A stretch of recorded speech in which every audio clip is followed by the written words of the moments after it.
And here we go. Digital Adele back with another Hoops Profile Beyond the Backboard podcast for you with my co-host, Matt Hanifan. I am off the road, man. Not much. What's going on with you? How's life been treating you? You ready for this regular season come the 23rd of October? Yeah, I mean, just about a week away from the Heat's first regular season game. I'm at the point in the preseason where I'm just ready for the regular season to start.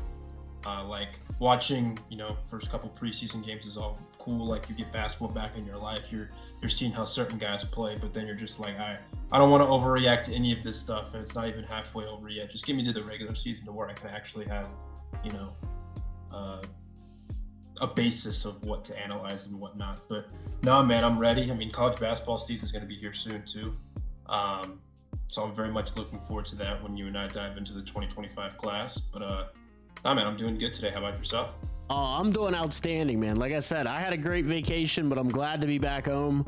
I'm, just getting into the groove. When you talk about college basketball, I keep seeing these articles and clips about exhibition schedules and all that, and I'm refreshing like ESPN.com and Yahoo.com for like the schedules, and there's nothing out. Like I'm like, are these exhibitions scheduled? Like, can I see them? Like, dude, like I can't wait to dive into that 2025 class. Well, the exhibitions, like those are mostly I just someone who was I don't want to say working in college athletics for a while, but like when I was in college doing stuff like with athletics, a lot of that, you could find that stuff like on the team website. Like I don't know if you're gonna find it on ESPN or Yahoo or anything like that. I got you. So you're saying I got to do actual work? Is that what you're saying? Listen, I didn't want to be the bearer of bad news, but no, it's all good, man. It's all good. We still have some of this 2024 class to rehash, and today we're going to talk about Reed Sheppard for the Houston Rockets, the number 3 pick overall. Before we get into that, tell the people where they can find you, follow you, and get more of your work. At MPH_824_. Very complicated handle for some odd reason that I still have yet to disclose to people. VendettaSportsMedia.com, HotHoops.com, MountainWestConnection.com, where I will be doing a lot of college basketball stuff for the Mountain West Conference specifically.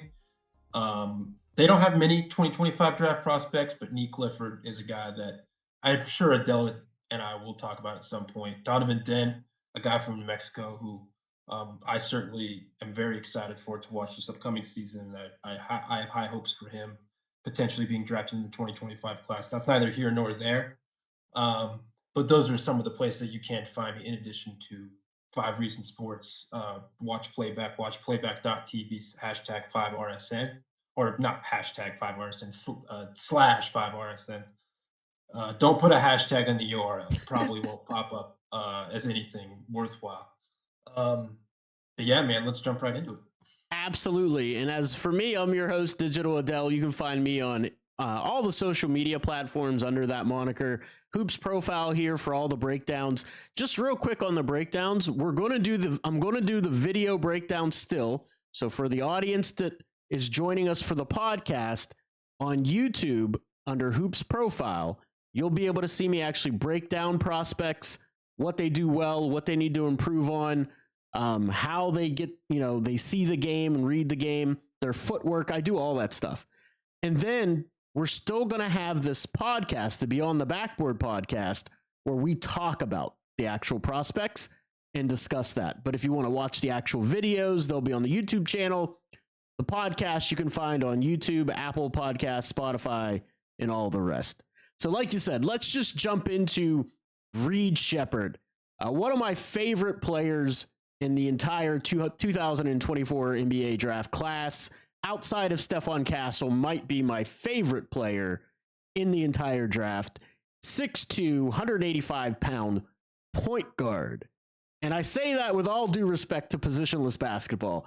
Point guard is still the one position that I believe is the unicorn position because it's more of a mentality and mindset that those players have to run that position. And Reed Sheppard is a true point guard. His vision is off the charts. His ball handling's way better than it was at Kentucky. He put in a lot of work in between the college basketball season and the NBA preseason and summer league into his handles. He still has a ways to go. He's got to still work on that, but his handles are excellent compared to where they were when he was in college. Knockdown 3-point shooter, even though the stats didn't show it in summer league, you could see it in like a game by game basis. But then some games, you'd have an off night. Because as all young players, especially at 20 years old, his shot selection sometimes left a lot to be desired. But before I get too detailed into what I saw, what do you like about Reed Sheppard? What do you see on the film? I mean, he was one of the best players in summer league, period. Maybe he was the best, point blank. Like, he was exceptional despite only shooting 5 of 18. And yes, I say only because, to your point, he shot 52% in college from 3-point range, which is just an absurd percentage. Like, when you look at the evaluations for different shooters across different years, like, he's one of the best, I think, pure shooters that we've seen or we've evaluated, like, over the last, like, maybe half decade, whatever time frame that you want to use. Like, he was an elite 3-point shooter when he was at Kentucky. And again, like, to your point, like, his shot selection leaves a little bit to be desired, but I also just think that's who he is. And I think that's what's going to make him at the NBA level. Is just his 3-point. Like, there were a couple times during summer league where I don't know why teams were doing this. Maybe it was just a miscommunication or what, but like, they were ducking under screens and he was just pulling up from, you know, 27, 28, 29 feet plus and knocking them down, or at least, keeping defense honest in that perspective. I would say the one thing that this was like a pre-draft thing for me. I think I've talked about with you about this off air, was not defensively, but like his size. Like, it's just my natural instinct when I look at these, 6 foot, 6'1", 6'2" guards. Is like, all right, how are you going to hold up defensively, especially one on one?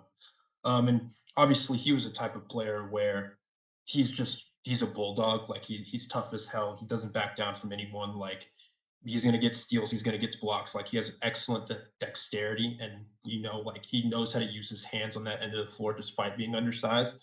And he's just, again, he's really tough. Like, he's willing to stick his face in your jersey. Like, he's gonna be a pest. He's gonna be pesky on the ball.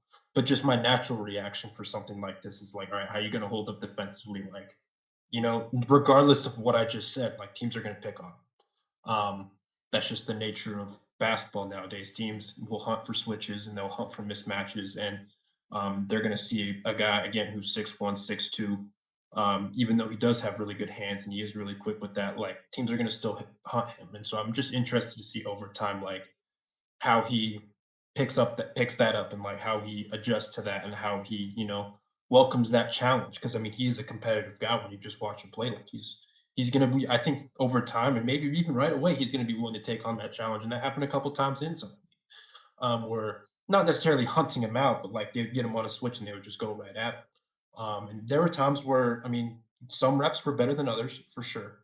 But he's just the kind of guy where it's just like, I can't be as worried about that because of what he provides offensively. To your point, as a shooter, his playmaking was phenomenal. Like, even though, yeah, he did have a 1-to-1 assist to turnover ratio throughout summer, like, he was still exceptional. Like, there were times where, like, Cam Whitmore was making cuts, or guys were making cuts, or whatever the case was.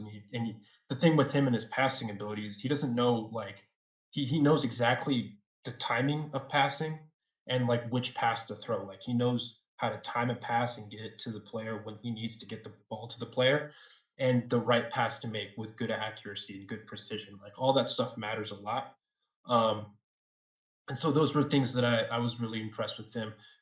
One other thing that I want to touch on that, like, again, I'm just filing it away. I'm not really concerned about it long term. Is like, there were just a couple times where we know how explosive he is vertically. Like, he was one of the most athletic guards, one of the most athletic players in this entire draft class. But something that I was curious or not curious to see, but like, something that just stood out to me was the fact that there were a couple times where he was stood up off the dribble. Like, I want to see more burst on the ball from him, because I do feel like, being a smaller guard, you're at a disadvantage, and you obviously want to be quick, you want to be agile. I'm not saying he isn't quick or agile, but I just wonder if like he does get stood up off the ball or on ball at the NBA level against some of these bigger guards, some of these wings, like what kind of counters is he going to develop, and like how is that part of his game going to progress? Because I mean I'm not worried about him on the ball really, but that was just something that stood out. Like there wasn't times where he was automatically getting to the rim, and there were times where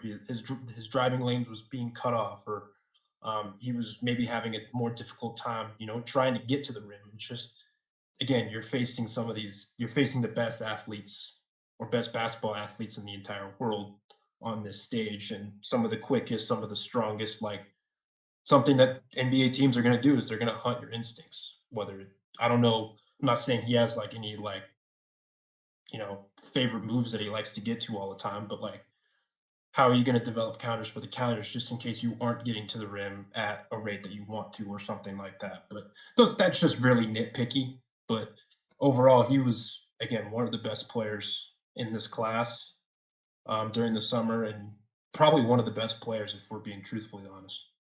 Yeah, absolutely. And so to piggyback off of that and to pick up right where you left off, when you talk about his ability to get into the lane, I was actually impressed with his ability to get into the lane. I think he is better at that than I anticipated coming out of college. I thought he was better in the open floor, weak side shooter, coming off of screens to pull the J off of that.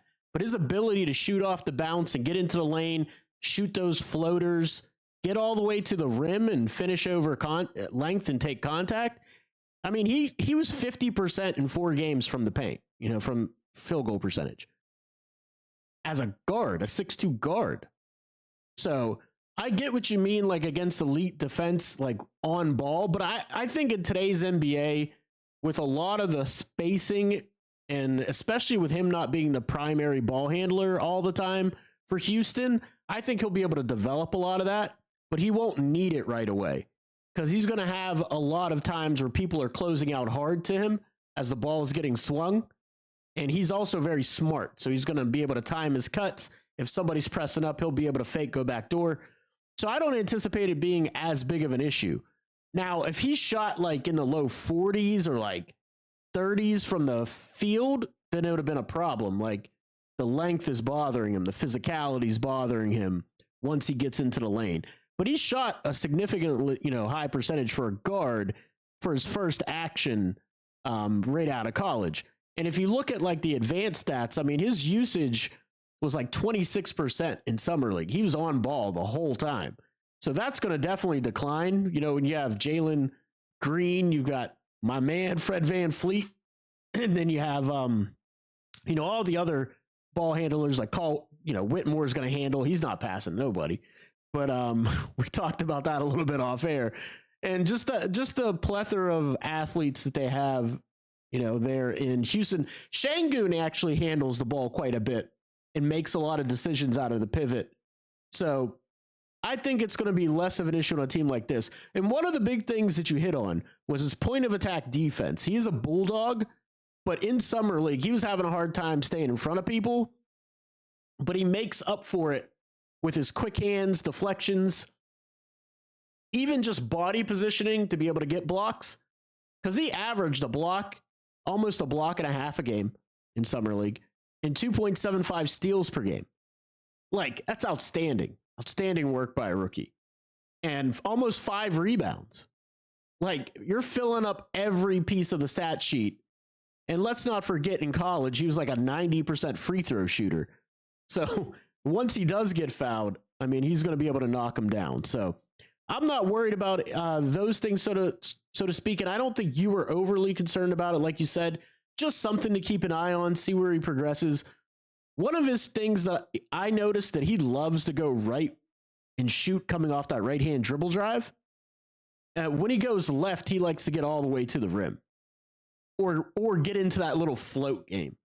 So one of the counters I'd like to see him develop, to your point, is to make those left to right crossovers, get the defender scrambling and retreating into the lane, and then step back into that jumper because he's a good enough shooter to be able to do that. And that'll really be able to keep the defense off balance once he starts working on those things. But all that stuff will come. I don't think we're really going to have a big issue in regards to that. Let me ask you this in terms of Reed, because he's so advanced. Everybody was poo-pooing this draft class like it was, the worst draft class in NBA history. And what we found after our deep dive is that there were some really high quality players, some potential all-star players like Reed Sheppard, like Stephon Castle, with Fred VanVleet being there in Houston, with Jalen Green and those glut of guards, and them liking to play kind of small ball, because Jabari is really a small ball four. I mean, technically really a big wing. And then Sengun. Where does he get his minutes in Houston? Do you think he gets them right away in that second unit? Yeah. Yeah, that's where I think he gets it right now. Because I just think like he's too advanced, I think, offensively for you to not play him at least 15, 20 minutes a night. And I think considering what he brings to the floor with his three-point shooting, with his playmaking, with his ball handling, like those are things that Houston was deficient in last season. So I think he's going to see minutes right away. I think like he'll be a complimentary guard next to like a guy like Amen Thompson off the bench. Like I that's where I think he's at right now, and he could potentially play his way up into the starting lineup if there's an injury that happens, or if he's just playing really, really well. But no, I do think he gets minutes right away. Amen Thompson's my guy, man. Him and his brother Ashore, man. I love those two guys coming out of last year's draft class. I mean, not last year's, even though they couldn't shoot. Previous years. No, they couldn't.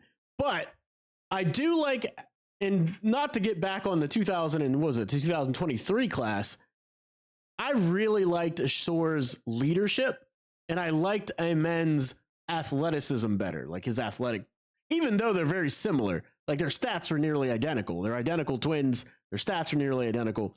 Ausar had the better jump shot, in my opinion, and he had the better leadership attributes.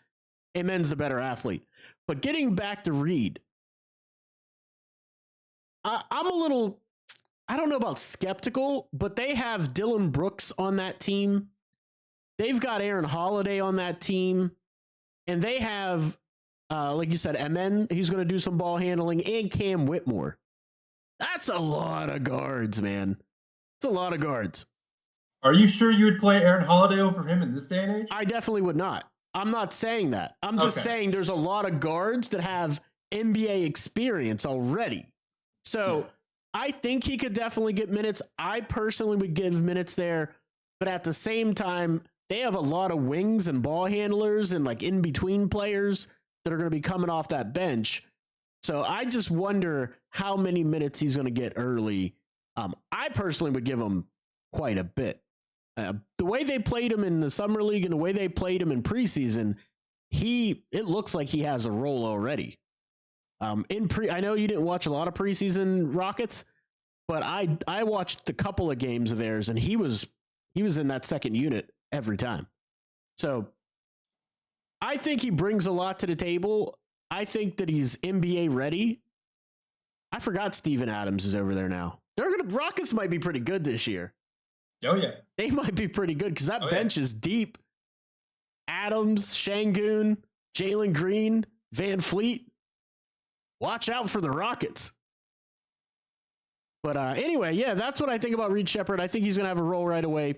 I think he's an excellent player. It's probably my second favorite player in the entire draft.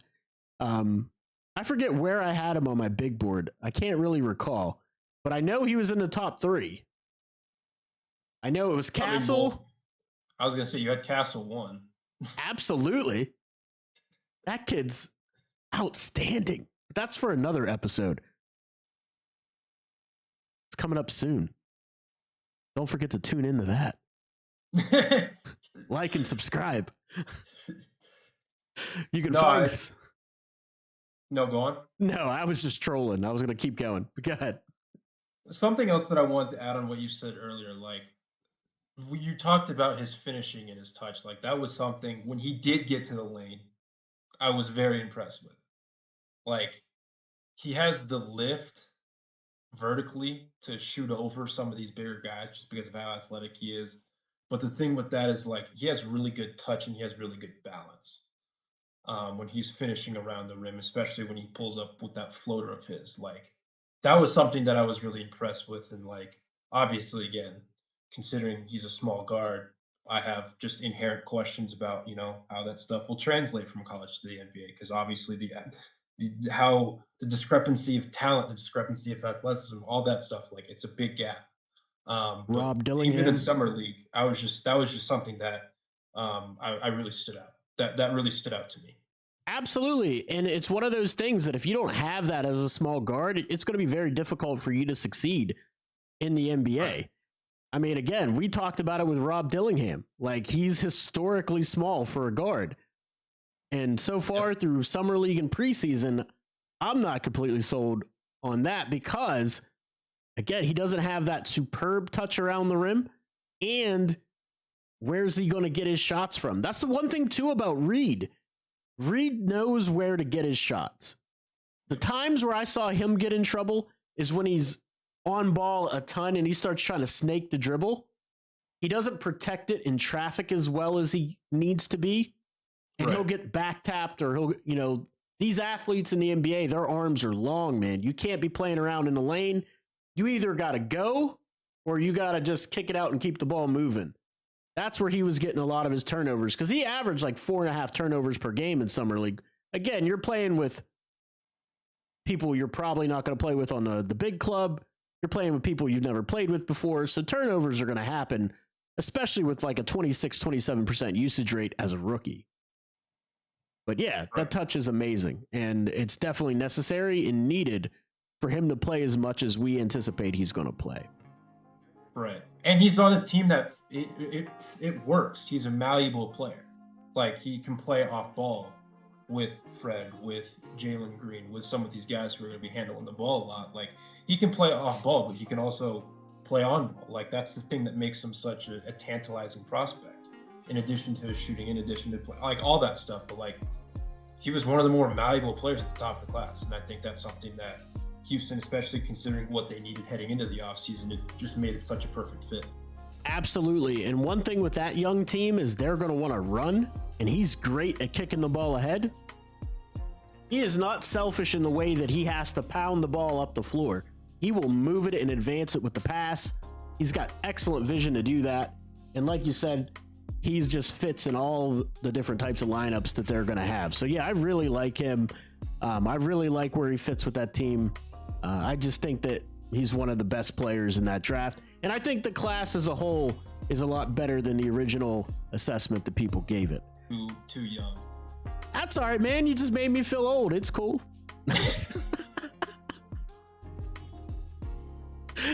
No, man, it's all good. But we're going to get out of here on that note. Let us know what you think in the comments down below. Don't forget to like and subscribe. Before we get out of here, Matt, where can they find you, follow you, and get more of your work one last time? HotOnHoops.com, Miami Heat blog, VendettaSportsMedia.com, MountainWestConnection.com, WatchPlayback.tv /5RSN. I almost said hashtag again. I gotta stop doing that. You're not gonna get anything if you put a hashtag in the URL. I promise. You might get an error page. Yeah, you might get an error page. I will not be on that page. But anyways, yeah, man, I'm all over the place doing a lot of stuff for a lot of different people. My at NPH_824_ where you can find me on Twitter. Yeah, man, thank you for having me on. You're welcome.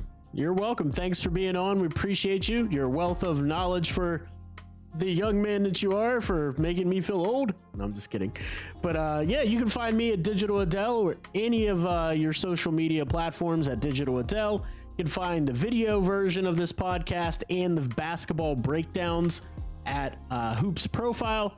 Podcast is Hoops Profile Beyond the Backboard. Anywhere you can find podcasts, Apple Podcasts, Spotify, even on Pandora, which I didn't even know you could get podcasts on Pandora. But it's all over the place. Amazon Music. Don't forget to like and subscribe. I'll see you next time.